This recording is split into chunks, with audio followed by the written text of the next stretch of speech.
शिवडी विधानसभेत प्रचार हा जोर धरू लागलेला आहे। याचं कारण म्हणजे नांदगावकर साहेब जरी पायाला दुखापत झाली असली तरी व्हीलचेअर का होईना प्रत्येक मतदारांपर्यंत पोहोचण्याचा प्रयत्न होतोय। साहेब किती अडचणी येत आहेत मात्र तरी सुद्धा आपण मतदारांपर्यंत पोहोचताय। अडचणी असं नाही, पण आता झालेलं आहे, घटना घडलेली आहे, त्याला काहीच करू शकत नाही। पण असं कोणाच्याच बाबतीत होऊ नये असं मला वाटते।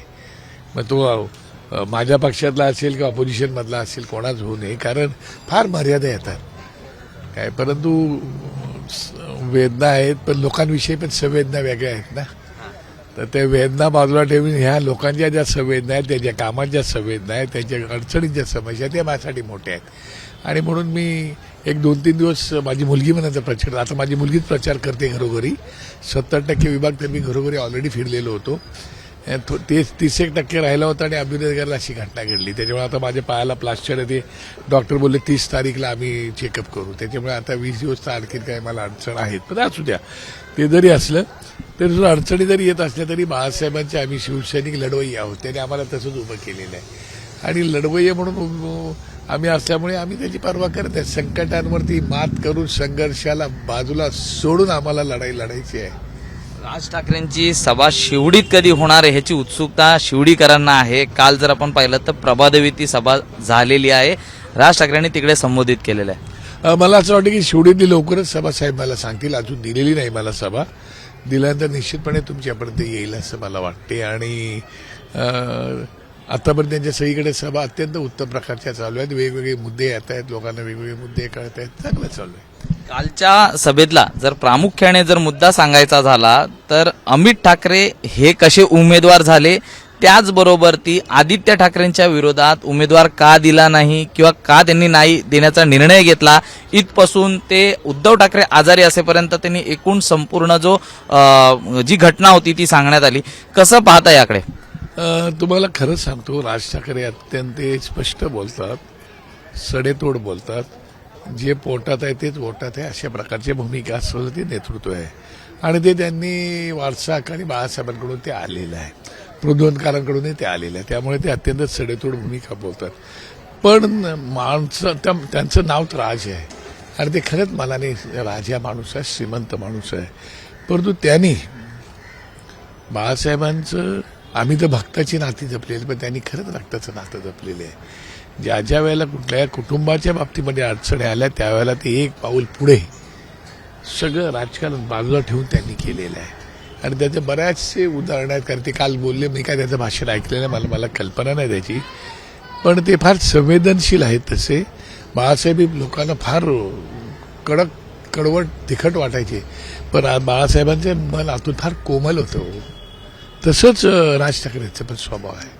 आणि त्याच्यामुळे आता आम्ही तर त्यांचा मुलगा आहे आणि त्याच्यामुळे आपल्या मुलाविषयी तर कुठल्या वडिलांना वाटणारच ना भावना जरी असल्या तरी काल राज ठाकरेंनी स्पष्टपणे सांगितलं की मला वाटतं की कुटुंबाच्या आड राजकारण येऊ नये म्हणून आदित्य ठाकरेंच्या समोर उमेदवार दिला नाही। अमित ठाकरेंच्या बाबतीत सांगायचं झालं तर मी कुणाजवळही म्हटलं नाही, जसं योग्य वाटेल तसं तुम्ही करा हाच निरोप होता। बिलकुल बिलकुल।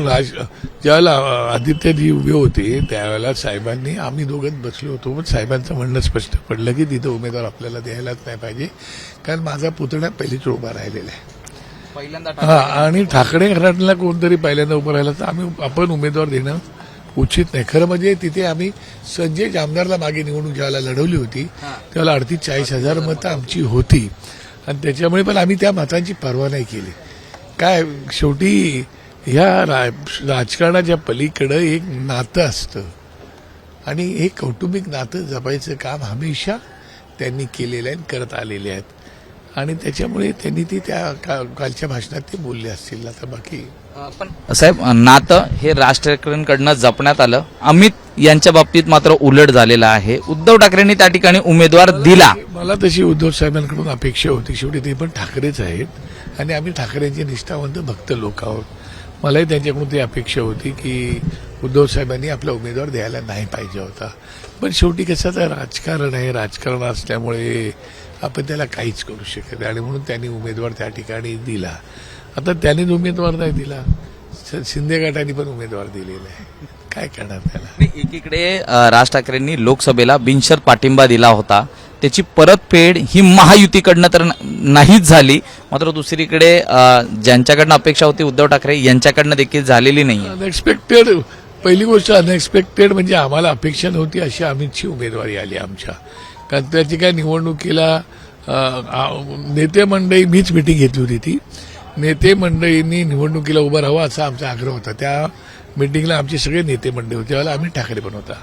एक दोन नेते सोडले तर बाकी कोण निवडणुकीला उभं राहायला तयार नाही. म्हणून अमित ठाकरे बोलले की जर पक्षाने मला आदेश दिला तर मी त्या निवडणुकीला कुठेही तुम्ही मला उमेदवार दिली तरी राहीन. तेव्हा असं काय माही मतदारसंघ आहे असं कुठेही मला उमेदवार दिले तर मी निवडणुकीला उभे राहील असं त्यांनी भूमिका मांडली होती.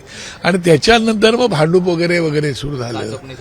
नाही चाचपणी, नंतर भांडूपच्या लोकांनी सांगितलं आम्हाला उमेदवार ते द्या, अमुक तमुक काय. आणि त्याच्यानंतर मग सडनली माही मतदारसंघ आलं. मग आता निवडणूक लढवायची असेल तर भांडूप का मग होम पिच का नाही, असं एक थॉट.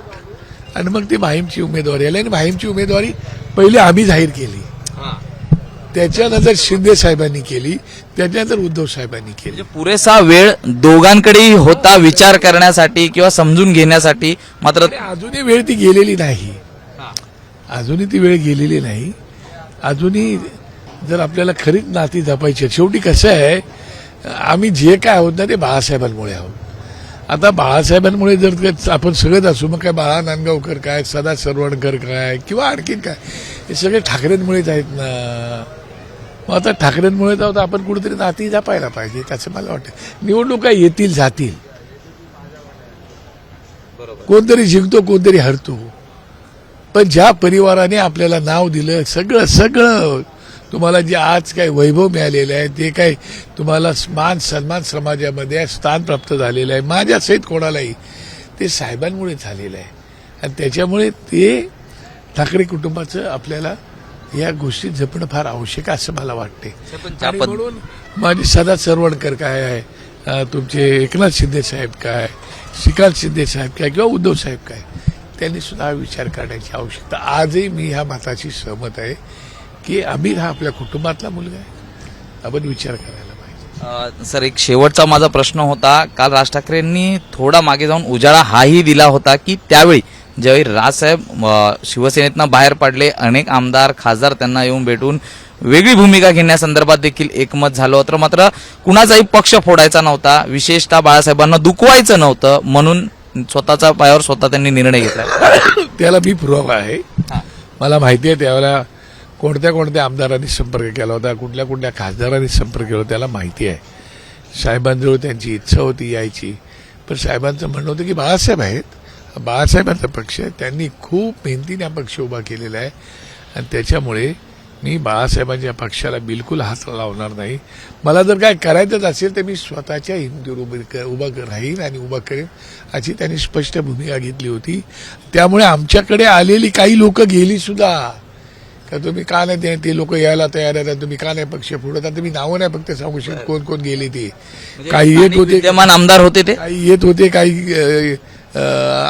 आलेले होते, ते थांबले नाहीत. मग आले का लक्षामध्ये, कारण त्यांना वाटलं की आता सगळं जिकडे येणार मग आपण ह्याच्यासोबत राहिलं पाहिजेत. आणि ह्याचा अर्थ असा असतं की कुठेतरी मनामध्ये तो सेल्फिशपणा होता. परंतु राज ठाकरे साहेबांनी त्याची पर्वा केली नाही. त्यांनी स्पष्ट सांगितलं नाही, हा बाळासाहेबांचाच पक्ष आहे. आणि त्याच्यामुळे त्यांनी तो जुन्या गोष्टींना त्यांनी उजाळा बहुतेक त्याच्यामुळे दिला असेल. अन्यथा ते असं कधी सांगत नाहीत. पण काल आता त्यांचा मुलगाच उभा असल्यामुळे कदाचित त्यांना ती आठवण झाली असेल आणि म्हणून या जुन्या गोष्टींना त्यांनी उजाळा दिला असेल. कारण ते हळवे आहेत, ती सगळे ठाकरे सगळेच हळवे आहेत, मनाने मोठे आहेत, पण इथं कुठेतरी गडबड होते थोडीशी. साहेब, हाच एक प्रश्न शेवटचा आहे माझा की जे राजसाहेबांना कळालं ते सध्याचं राजकारण पाहता जे दोन पक्ष फुटलेले आहेत त्या इतर राजकारण्यांना कळण्या इतपत तरी ते नाही आहेत, लहान नाही आहेत किंवा काय नाही. आता कसं आहे, हा शेवटी तुमची विचारसरणी कशी घेऊन जाते तुम्हाला त्याच्यावर अवलंबून असतं. आणि स्वतःवरती एक आत्मविश्वास असला पाहिजे की मी काहीतरी आयुष्यामध्ये घडवेन, माझ्याकडे काय करायची धमक आहे. हा ज्याला आत्मविश्वास तुमचा असतो ना, तो आत्मविश्वास तुम्हाला घेऊन जातो. आणि लोकांवरती तुमचा विश्वास पाहिजे की नाही, आज ना उद्या. मला माहिती आहे ना, शिवसेना सुद्धा अशी संघर्ष करत करत करत उभी राहिली. भारतीय जनता पक्ष असाच संघर्ष करत करत उभा राहिला. तसं राष्ट्रवादी नाही. राष्ट्रवादी तर हा कसा आहे की प्रत्येक त्या त्या विभागातले जे जागीरदार होते ते लोक आलेली होती एकत्र, त्या त्या तालुक्याचे सम्राट, आणि त्यांचा मिळून बनलेला तो पक्ष होता. तसं इथं नाही आहे आणि म्हणून आम्हाला संघर्ष करावा लागतोय. जो बाळासाहेबांनी 19 वर्ष संघर्ष केला हो, त्यानंतर त्यांचा आमदार आला, नंतर ठाणे महानगरपालिका आली, मग मुंबई महानगरपालिका आली, आणि संघर्ष केल्याशिवाय तुम्हाला कळणारच नाही की आपण जे काय कमवलंय त्याचं मोल काय आहे. मनसेची वाटचाल पण तशीच काहीशी असणार. बिलकुल. आम्हालाही सुरुवातीच्या काळात आम्हाला आला ना यश, पण ते यश कुठं टिकलं? आमचे 13 आमदार आले होते, नाही टिकलं. म्हणून तुम्हाला संघर्ष जर केलात आणि त्यातून मिळालेलं यश, त्याची किंमत वेगळी असते, त्याचं मोल वेगळं असतं, त्याचं मूल्य वेगळं असतं. कसं तुम्ही एखादी योजना जाहीर केलीत, हे द्या ते द्या ते द्या, त्याच्यात जर लोकांचा सहभाग करून घेतलात ना, तर माझा ह्याच्यात रुपया आहे, 99 पैसे माझ्या सरकारने दिले, पण 1 रुपया माझा आहे, तर तो 1 रुपया त्याच्या स्वतःचा असतो ना, तेव्हा त्या योजनेची किंमत मोठी असते. असं आहे ते. येणाऱ्या विधानसभा निवडणुकीत ज्या संघर्षातनं मनसे पुढे आलेली आहे, त्या संघर्षातलं जो बीज आपण रोवलेलं आहे त्याचा अंकुर या ह्याच्यात मिळेल. 100% वाटते की ह्यावेळेला काहीतरी चमत्कार घडेल. साहेबांची भाषणं दिवसेंदिवस धार लावत चाललेली आहेत, वेगवेगळे विषय घेऊन चाललेले आहेत, आणि त्याच्यामुळे मला वाटते की निश्चितपणे सरकारला बनवण्यासाठी आमच्याशिवाय पर्याय उरणार नाही. एवढे आमच्या हातात आमदार येतील. तर नक्कीच एक मोठा विश्वास या ठिकाणी बाळा नांदगावकरांनी बोलवून दाखवलेला आहे. जे सरकार बनेल त्याला आमचा पाठिंबा असल्याशिवाय ते सरकार बनणार नाही, ही प्रतिक्रिया त्यांनी दिलेली आहे. व्हिडिओ जर्नलिस्ट श्याम शेलारसह मी सूरज सावंत, एबीपी माझा, मुंबई. एबीपी माझा, उघडा डोळे बघा नीट.